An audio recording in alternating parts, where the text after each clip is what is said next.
rapi dan persiapkan alat tulisnya. Sebelum itu, saya meminta kepada anggota kelas untuk memimpin kita dalam doa memulai pembelajaran. Saya persilakan. Baik, sebelum kita memulai pelajaran hari ini, kita berdoa dan doa dimulai.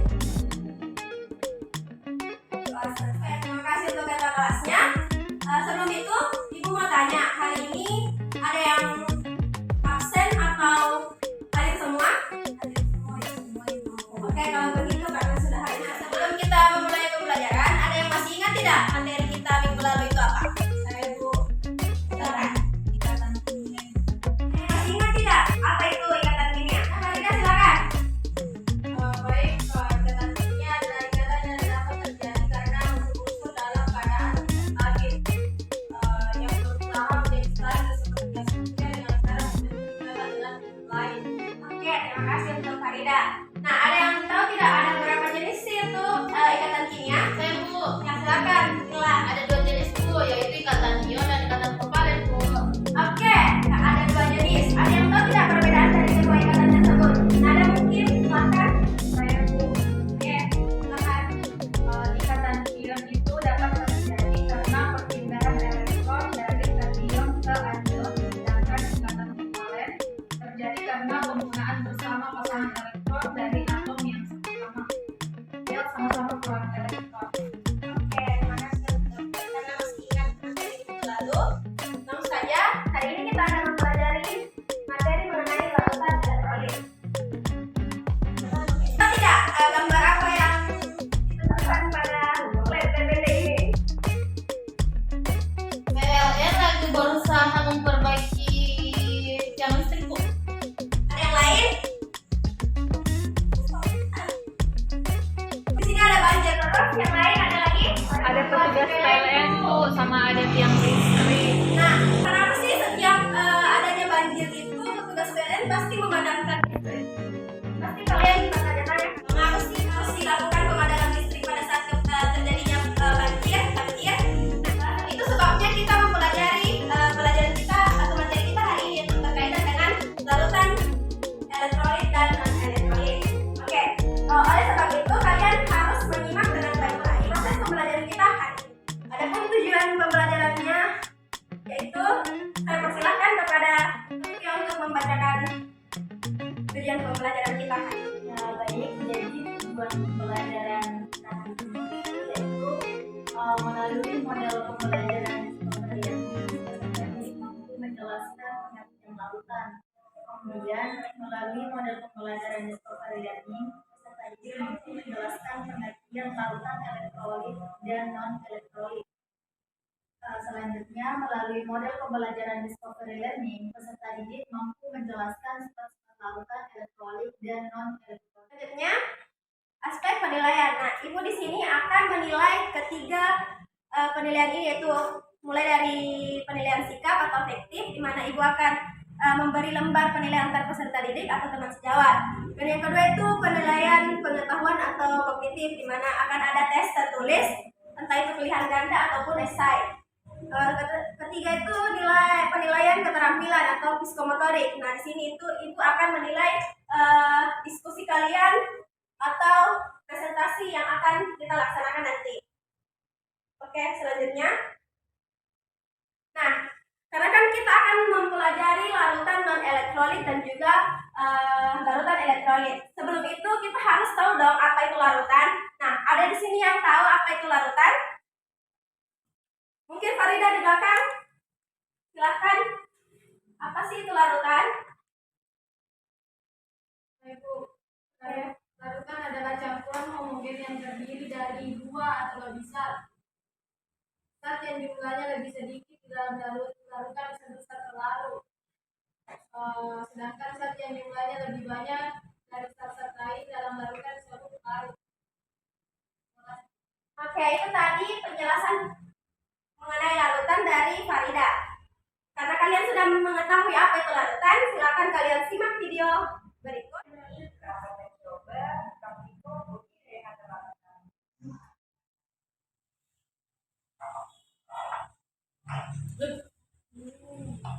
Melalui video tersebut, Ibu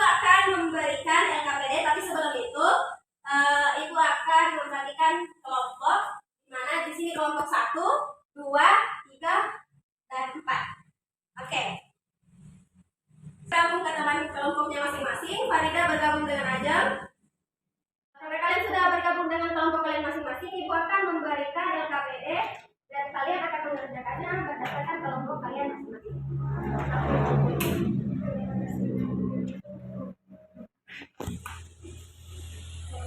Nah, untuk pengerjaannya, Ibu memberikan waktu selama 30 menit. Silakan diskusikan bersama teman kelompoknya. Ibu tunggu sampai 30 menit. Silakan ditanyakan. Baik, Bu. Kalau ada yang ingin ditanyakan atau kurang dimengerti, silakan angkat tangannya dan tanyakan kepada Ibu. Baik, Bu.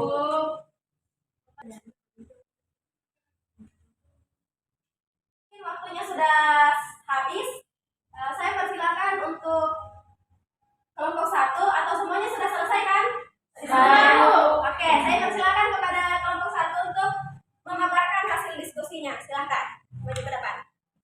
Baik, terima kasih atas kesempatannya. Di sini saya akan mempresentasikan hasil kerja kelompok kami, yaitu dari video pembelajaran tadi yang kita telah amati. Menurut kelompok kami, apa itu larutan elektrolit dan non elektrolit? Yang pertama, larutan elektrolit bisa disebut juga dengan konduktor elektrik atau larutan yang menghantarkan listrik.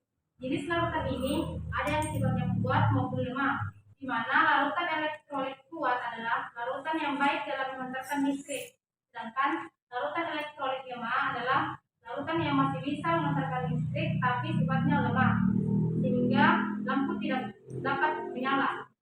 Yang kedua, larutan non elektrolit, yaitu larutan yang tidak dapat menghantarkan arus listrik. Jika di sekitar pemancar listrik tidak muncul gelembung-gelembung gas dan lampu tidak menyala ketika ditutup. Terima kasih.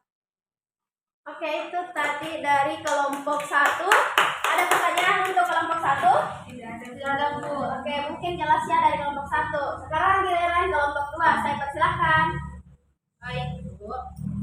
Saya perwakilan dari kelompok 2 akan menjawab pertanyaan yang telah dirumuskan oleh kelompok kami, yaitu berdasarkan video percobaan apa yang terjadi dan mengapa pada larutan gula. Oke, pada larutan gula lampu tidak menyala dan tidak terdapat gelembung pada elektroda, di mana senyawa dalam larutan gula tidak mengalami proses ionisasi, sehingga tidak ada ion-ion yang bergerak bebas yang akan mengantarkan arus listrik. Artinya, jika larutan gula tidak akan dapat mengantarkan arus listrik atau disebut juga dengan larutan non-elektrolit. Nah, itu tadi dari kelompok 2. Ada yang ingin ditanyakan untuk kelompok 2? Oke, mungkin sudah jelas ya untuk kelompok 2. Saya persilakan ke kelompok 2 untuk bergabung ke kelompoknya kembali. Ya, Bu. Terima kasih. Oke. Sekarang giliran kelompok 3. Saya persilahkan maju ke depan untuk memaparkan hasil diskusinya. Baik, terima kasih atas kesempatannya. Di sini saya akan memaparkan jawaban dari pertanyaan yang ada di LKPD, yaitu berdasarkan video percobaan apa yang terjadi pada larutan cuka dan larutan isotonik. Jelaskan. Pada larutan cuka dan larutan isotonik, lampu tidak menyala, akan tetapi terdapat sedikit gelembung pada elektroda. Hal ini terjadi karena larutan tersebut merupakan asam lemah. Di dalam larutannya hanya terjadi ionisasi, karena jika dialiri arus listrik terbentuk gelembung gas dan lampu tidak menyala. Hal ini menunjukkan bahwa larutan cuka merupakan larutan elektrolit lemah. Oke, itu tadi dari kelompok 3. Ada yang ingin ditanyakan untuk kelompok 3? Ada, Ibu. Oke, saya rasa sudah cukup jelas untuk dari kelompok 3. Silakan kembali ke tempatnya. Saya belum mempersilahkan. Oke, sekarang giliran kelompok 4. Saya persilakan maju ke depan. Ya, baik, kami dari kelompok 4 ada pertanyaan percobaan apa yang terjadi pada larutan garam. Jelaskan. Nah, pada larutan garam lampu menyala terang dan terdapat banyak gelembung pada elektroda. Larutan garam yang merupakan elektrolit kuat akan menghasilkan banyak ion-ion dalam larutan. Banyaknya ion-ion dalam larutan ini akan menghasilkan daya hantar listrik yang sangat besar. Oleh sebab itu, nyala lampu yang dihasilkan menjadi terang. Nah, kan tadi sudah memaparkan masing-masing hasil diskusinya. Ibu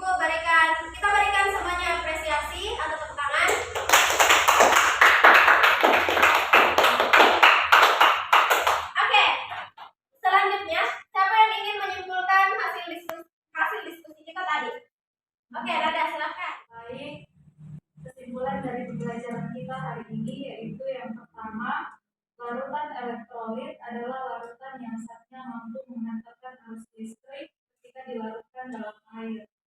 Sedangkan larutan non-elektrolit adalah larutan yang zatnya tidak dapat mengantarkan arus listrik. Kedua, larutan elektrolit terbagi menjadi dua, yaitu elektrolit kuat dan elektrolit lemah. Adapun contoh dari elektrolit larutan elektrolit yaitu larutan elektrolit contohnya yaitu garam, larutan elektrolit lemah contohnya cuka dan isotonik, kemudian larutan non elektrolit contohnya yaitu larutan gula. Oke, itu tadi kesimpulan dari Nada. Selanjutnya Ibu memberikan sedikit penambahan materi mengenai apa sih ciri-ciri dari larutan elektrolit kuat. Nah, adapun ciri-cirinya yaitu dapat kita lihat di slide ini. Larutannya mampu menghantarkan arus listrik dengan baik dan kuat, ditandai dengan lampu yang menyala serta banyak mengandung gelembung gas ketika diuji dengan alat penguji elektrolit. Yang kedua, elektrolit kuat dalam air akan terionisasi sempurna sehingga derajat ionisasinya sama dengan 1. Nah, untuk mengukur derajat ionisasi di sini, jumlah mol yang terionisasi dibagi dengan jumlah mol zat mula-mula. Yang ketiga, larutan elektrolit kuat terdiri dari kelompok larutan basa kuat, asam kuat, dan garam, kecuali garam merkuri. Yang keempat, pada larutan elektrolit kuat, senyawa dalam air akan terionisasi sempurna dan menghasilkan ion-ion yang banyak. Nah, adapun contoh dari elektrolit kuat yaitu garam, diantaranya NaCl dan lain-lain. Dapat kalian lihat di slide. Yang kedua asam kuat, HCl dan lain-lain. Dapat kalian lihat juga di tampilan slide. Dengan basa kuatnya itu NaOH dan lain-lain. Dapat kalian lihat di slide ini. Oke, yang selanjutnya itu ciri-ciri dari larutan elektrolit lemah. Yang pertama itu senyawa dalam air terionisasi yang sebagiannya akan menghasilkan ion-ion yang sedikit. Yang kedua, larutan elektrolit lemah terdiri atas larutan basa lemah dan asam lemah. Yang ketiga itu menghantarkan jumlah listrik sedikit atau lemah dengan derajat ionisasi itu lebih besar daripada 0 dan lebih kecil daripada 1. Nah, contoh dari larutan elektrolit lemah yaitu asam lemah di mana ada larutan HCN, H3PO4, CH3COH dan C2O3. Dan juga basa lemah di mana NH4OH dan lain-lain. Dapat kalian simak di PPT Ibu. Oke, yang terakhir itu ciri-ciri dari larutan non-elektrolit. Yang pertama itu pada larutan non-elektrolit, senyawa dalam air tidak mengalami proses ionisasi. Nah, yang kedua, larutan elektrolit tidak dapat terionisasi dalam air, maka derajat ionisasinya itu sama dengan 0. Yang ketiga, larutan non-elektrolit terdiri atas kelompok senyawa organik molekular yang larut. Dan yang terakhir, tidak menghantarkan arus listrik. Oke, untuk materi ini masih ada yang ingin ditanyakan? Oke, silakan, Mardatila. Bu, terima kasih. Apakah ada faktor-faktor yang mempengaruhi daya hantar listrik suatu larutan, Bu? Daya hantar listrik elektrolit itu dapat dipengaruhi oleh adanya banyaknya ion-ion yang terdapat di dalam larutan tersebut. Nah, adapun faktor-faktor yang mempengaruhinya itu yang pertama itu jenis larutan elektrolit. Nah,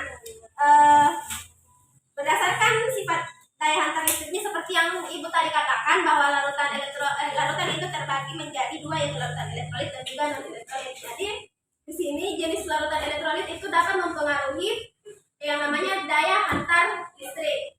Oke, yang kedua itu konsentrasi larutan juga dapat mempengaruhi sebuah daya hantar listrik pada larutan. Yang ketiga itu juga jumlah ion. Jumlah ion yang terdapat pada larutan itu juga dapat mempengaruhi proses daya hantar pada listrik. Ini itu yang faktor-faktor yang mempengaruhi daya hantar listrik pada larutan. Masih ada yang ingin ditanyakan? Nah, apakah anak-anak sekalian sudah paham mengenai materi larutan elektrolit dan non-elektrolit? Paham, Bu. Oke, karena kalian sudah paham, Ibu akan memberikan evaluasi berupa soal. Ada 5 soal, Ibu berikan di grup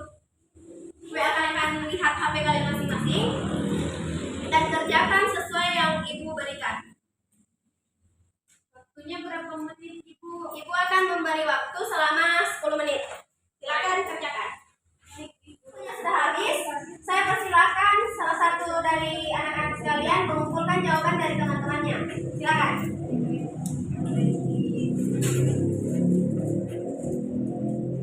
Nah, oke. Ini sudah hasil evaluasi kalian. Nah, sebelum itu Ibu mau tanya, apakah proses pembelajaran kita kali ini cukup menyenangkan? Menyenangkan. Oke.